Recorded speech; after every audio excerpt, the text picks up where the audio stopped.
What's it all about? The popular image of contract bridge is a bunch of little old ladies, or maybe little old men, sitting around a tea table with doilies and iced cakes, and everything's very nice. By and large, this impression is correct, but just look at this picture, taken from a real game during an online bridge tournament.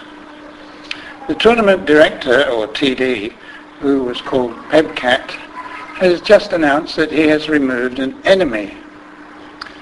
The badge of enemy is awarded to a player by another at his or her table in response to their having been abusive about their partner or opponents.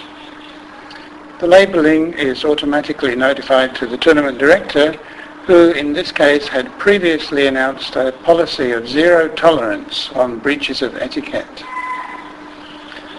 Pebcat's remark to the rest of us shows his bemusement at the incomprehension of the abuser, who had abused him too, and then asked why he'd been kicked out.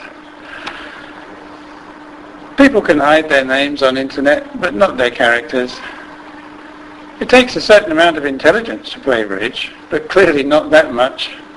Even idiots who go around calling other people idiots, even after they've been told they'll be removed for such transgressions of social order, can play it.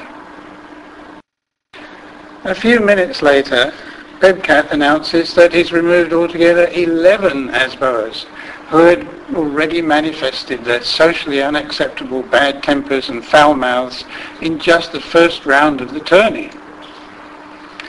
For those of you outside the UK, an ASBO is an antisocial behaviour order, a judicial condition imposed by the UK legal system on hoodies and other non-PLUs. I better explain that too. Okay, hoodies are socially, economically disadvantaged youths who turn to petty crime and wear cagoules with the hood turned up to screen their pimply faces from security cameras. And the acronym PLU stands for People Like Us, the UK equivalent of the American WASP, the Indian non-untouchable, and etc. 11 ASBOs in the first round. That's 11 out of 292. A sizable percentage. Does this mean that people who play bridge are unusually aggressive, or are they merely representative of the human population as a whole? In the 19th century, the Prussian army was the first in the world to use toy models for playing out likely battle scenarios before engagement. The knowledge they thereby gained helped them become Europe's strongest army. Their successes, in turn, probably influenced the later Third Reich to think that they could win against superior odds. And when computers came along, the first thing they did with them was to play war games with imaginary cannon to see where they needed to point those metaphorical penises to rain hell over their adversaries. I think it was von Neumann and Morgenstern who characterized the theory of games. I believe they didn't mention Wittgenstein's observation that all life is a game. Some you win and some you lose.